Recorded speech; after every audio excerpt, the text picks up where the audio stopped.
Hi Ian, so Ian Dippie, you're here to save the Gretas, we're all here to save the Gretas. Why are we here to save the Gretas? Right, Andros Stakis, about 4 years ago, bought Hawks Hill and Blair Park estates. He's amalgamated the two and intends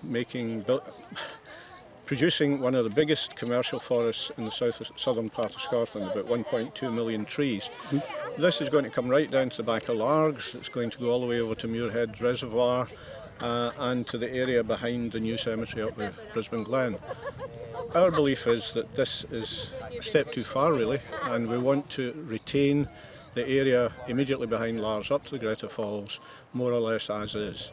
We've set up a petition to ask local people to try and oppose this and have it modified so that this particular area does not have trees planted on it.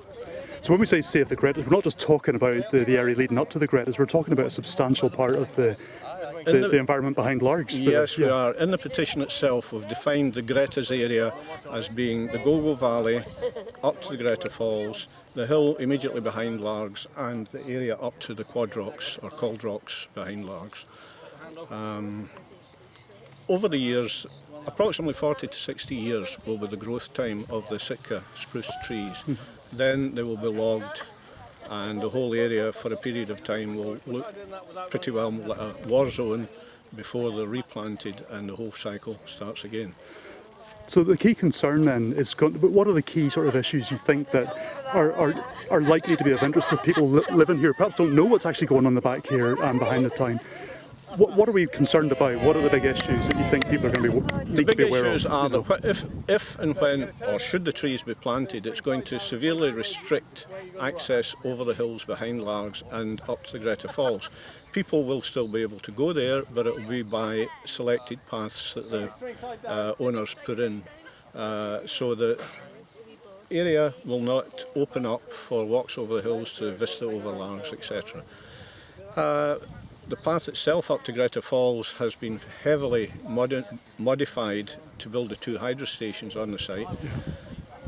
This will become almost completely enclosed by Sitka spruce trees if they are planted there, and it will make the whole walk an awful lot less attractive than it is at the moment. So in terms of the whole process, what's the sort of timescale? It's been on the cards the last couple of years, 2 or 3 years. Where are we at the moment then? It's been on the go for approximately 4 years, I think, when the land was purchased.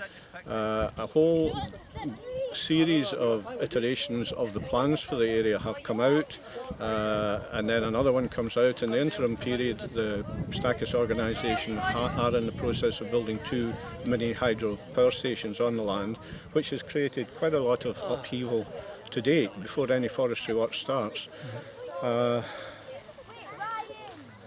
So it's been fairly disruptive so far then? It has, yeah. And to be fair, over a period of probably 5 or 6 years, this will regrow, but it will never be the same as it was originally. So what are we waiting for at the moment then in terms of where we're at in terms of the whole process? Are they ready to start planting tomorrow? What's going on? They have been, over the period of time, producing plans in discussions with the Forestry Commission, who are the sole arbitrator of this scheme. The plans, or environmental impact assessment as it's termed, has been with the Forestry Commission for some time, and it is likely to be released in the very near future. At that stage, the general public can study them and either agree or disagree, but they must disagree with specific items in the EIA. That then goes back to the Forestry Commission for final approval. So if you want to object, it can't just be, oh, we don't like the look of it. It's got to be a specific environmental reason for objecting. Concern. Yeah.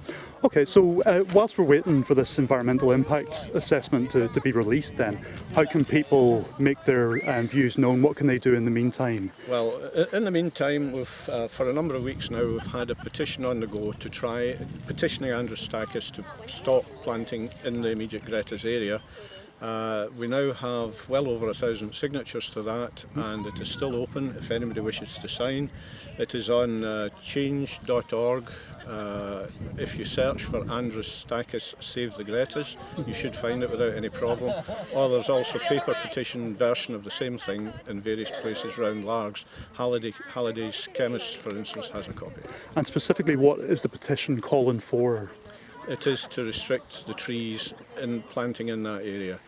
Not the whole scheme. We're talking about roughly 20% of the scheme, where we believe the trees should be either very much reduced or left, or the land left as it is.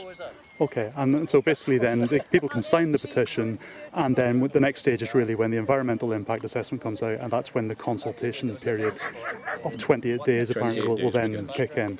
And to keep up to date with the news, how do you follow the development of the campaign? Where do we go? Is it on Facebook or in the paper? Or There where? is a Save the Gretas page on Facebook.